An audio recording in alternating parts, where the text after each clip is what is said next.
Hello, and welcome to another video on the YouTube channel, Find the Computer Room. I am David the Lurker, introducing this video because it's Sonic the Hedgehog, and I love Sonic the Hedgehog. With me is, of course, Chris, known as my Mikino. It's Chris. Hey, that's me. Steven. You're Chris. And then there's Steven. Say hello, Steven. I'm Chris. Oh, and I like to party. And then there's Stefan. Say hello. And I am indifferent to Sonic the Hedgehog #1 on the Sega Genesis / Master System. And then there is, of course, also a special Patreon exclusive member of the recording session. It's Adrian, aka the Awesome One. How awesome are you today? Not very. Oh. Well, I know Sonic has that opinion. I didn't think the intro was I that know great. Sonic No, can have that it's- effect on people. No, it's the weekend. Everything is feeling good. Everything's all right. No, okay. party here time. we go. Ooh. So yes, this is... So Mr. Chris / Mr. David or whatever, you want to explain why we're seeing Sonic 1 in widescreen? No. Oh, Fair enough. I guess it's on me. Oh, here we go. Well, okay. It all started a long time ago in 2013. David, Yes. why didn't you do the trick where you do nothing? What? Do nothing? I don't know if you can do nothing in the Christian Whitehead version, can you? Spoilers, we're playing the totally legal decompilation of the Christian Whitehead version for PC. David recorded it for us. It's David's first LP for the channel. That's right. I'm playing it. Yeah, this is the first time I've recorded footage, which at the beginning I was nervous because I'm like, oh, I need to do it cool. But then I was like, oh, but how cool should it be? And then I'm like, I've screwed up a few times. Oh, because look, I'm trying to be cool. Yeah. Oh, see, I'm like, oh, but that's as far as it got. There are some pro strats in this playthrough, I do have to say. Ooh. Well, because, sometimes the original Sonic the Hedgehog gets a bad rap, but it is my personal favorite of the entire Sonic the Hedgehog series. And What? Yeah, this is my Wow. favorite Sonic game, the very first one. I was but a babe when it came out. And You're still a babe. oh, hey. But yeah, it's the original Sonic the Hedgehog. It's this wonderful, fantastic, like it's still very, playable and what's the word I'm looking for? Like It's playable, serviceable. it's got graphics, it's got gameplay. well, because some games have a very deep learning curve, some are very pick up and play, and even though this is kind of an experiment in what a platformer can be when placed in the context of 1991, it's still very easily accessible to the average person, like Sonic can be for the hardcore gamer or the casual gamer or the cool gamer or the blue gamer. So I don't think there is a cool gamer. oh wow. Cool and blue. There is something that is probably worth mentioning. Whatever feel about the game itself. I mean, Green Hill Zone is probably one of the best first levels in any video game, which is why they keep bringing it back every single time. So it's like you got to give it credit. Like you said, it is so accessible to everyone, and it's just so easy. Like anybody can play the first. Anybody can play Green Hill and immediately get into the game. Yeah. Now the rest of the game, that very much depends. But Green Hill Zone is everything. They do everything right. No, if you want to play the game right, you go up to Labyrinth, then you quit. Oh, how rude. Look, we'll get to Labyrinth, but oh man, but yeah, Green Hill Zone is like the perfect first level. It explains everything you need to know. It's very straightforward, but you've got the multiple paths, you've got the curves. You're learning about momentum. You're learning you can bounce on things. Look at him, he's bouncing. Now he's not, but. Oh, and then I fell down because I'm like, oh, I gotta roll. There I go, I rolled. And there's another S. Okay. That was not an S. Well, it's like a backwards S. I don't know. What I appreciated most while putting your footage together for this is that this version does include a spin dash, yet you opted to not do it for, I think, the entire playthrough? Yes, because Sonic the Hedgehog doesn't have a spin dash. Christian Whitehead added a spin dash, but I wanted to play it pure. Not canon! Right, Sonic has not mastered the spin dash yet, because clearly he's learning how to in CD, and then by Sonic 2, it's mastered at that point. I missed You're the not playing it. What? You're not playing it pure though, because whoa. Oh, That's a pro strat right there. He's like, I need to get to this platform quickly. I'll take damage to save time. Right, I believe they call it damage boosting in the speedrunning community, which I'm clearly He not saved 6 frames. speedrunning here. Oh, but You're yeah, playing casual percent. right, because when I was recording this, I feel like I played this level about 20 times, and then finally went, screw it, and this is what we get. Oh, I forgot it was a true FTCR recording. Yeah. Well, because I was like, I wanted to be like, let's do everything. This is great. But I think I was overthinking it. So by the end of... Because look, I got hit. Yeah, wow. But yeah, so this is the Christian Whitehead versions from 2013. It was only released on cellular devices. Your Androids, your iPhones. It was recently decompiled along with the sequel, which means somebody, figured out how it works, and they could port it to things like the PC, so you don't need to use BlueStacks or some other Android emulator to make it work, because Sega has refused to release this version on anything other than a phone. Oh. The one time they won't ask you for money for Sonic 1 again is the version people want. I have a question you might know. Do you know why they either don't or potentially can't put like the two Christian Whitehead versions on PC or anything else? I think what it was at the time is because when this came out, Sega had that exclusive deal with Nintendo where, Sonic games are going to come out on a Nintendo system and nothing else. Lost World, the one Olympic game at the time, and Sonic Boom, Rise of Lyric. And to get around that exclusivity with Nintendo, it was like, well, this is on a cell phone, this isn't competing with Nintendo. So they allowed it to go. And I guess after that point, it was just I don't know. Maybe it's easier to throw a ROM in something. I don't know why they haven't gone back. It's probably because I don't know. It's weird if they're willing to put Lost World, which They put that on PC. was on- Yeah. if they were willing to put that on PC, why not this? I guess because the classics were already on Steam in that Genesis collection, and to release them in the Taxman version would mean it's no longer compatible with the framework that all the other Genesis ROMs are on. It doesn't matter. So it would be like, you can download Sonic 1 or you can download Sonic 1, and maybe they were like, that's a bit too much. Maybe we'll wait down the line for something. And, eventually they went on to make Mania, which is a new game, and maybe it was just like, we can't be bothered to find someone to figure out how this works because they're too Solved busy. it. Yeah, I don't know. They can't be bothered. They can't. Well, I feel like a lot of answers for Sega are they can't be bothered. But Yep. I feel I have that a too. crazy conspiracy Yep. theory. yes. But here's a good one. Yep. This is the open. It's so Oh open. no. Yeah. This one sucks. It can. What's your I crazy feel like I had a conspiracy hard theory? time. Wait, what'd you say? Adrian, what's your crazy conspiracy theory? Oh, I had the crazy conspiracy theory that that when Sonic turns 30 later this year, they're actually going to port this to the PC. Oh.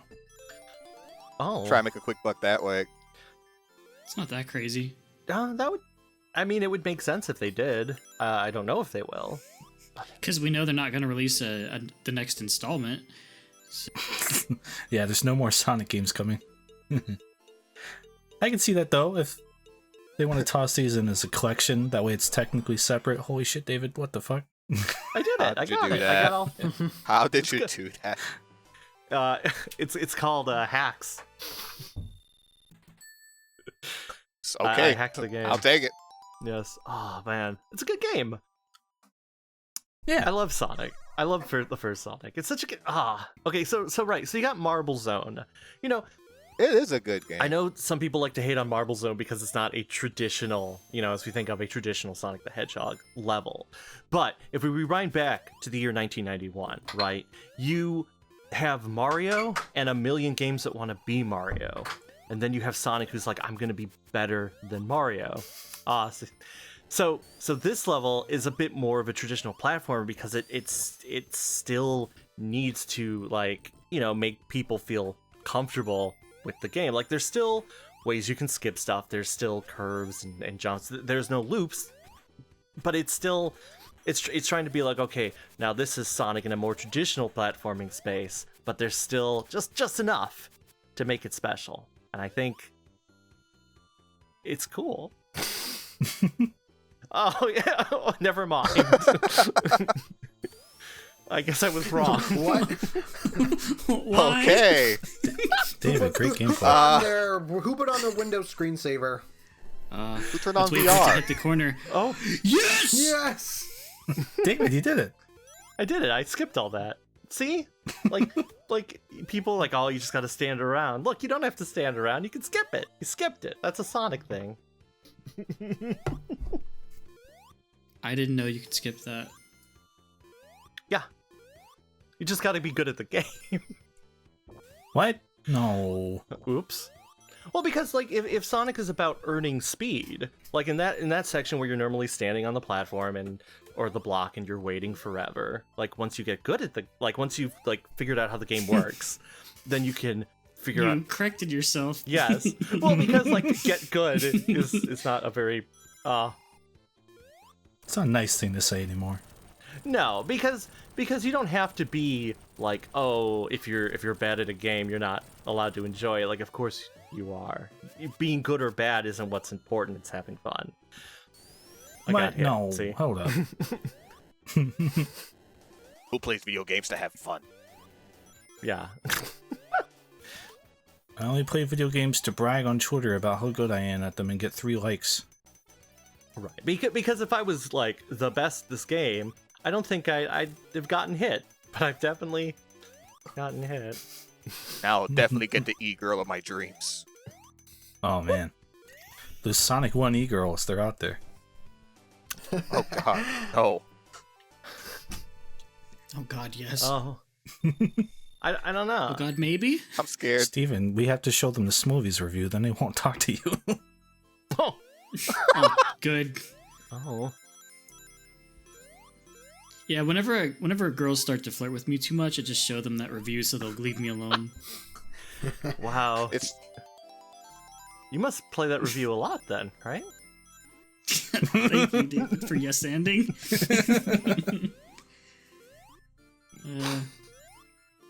Do you? I just don't like these special stages, but I know that's not like very unique to say because a lot of people don't like them. David, why do you love them so much? Oh, I do enjoy these special stages. I think it's because, what these special stages do.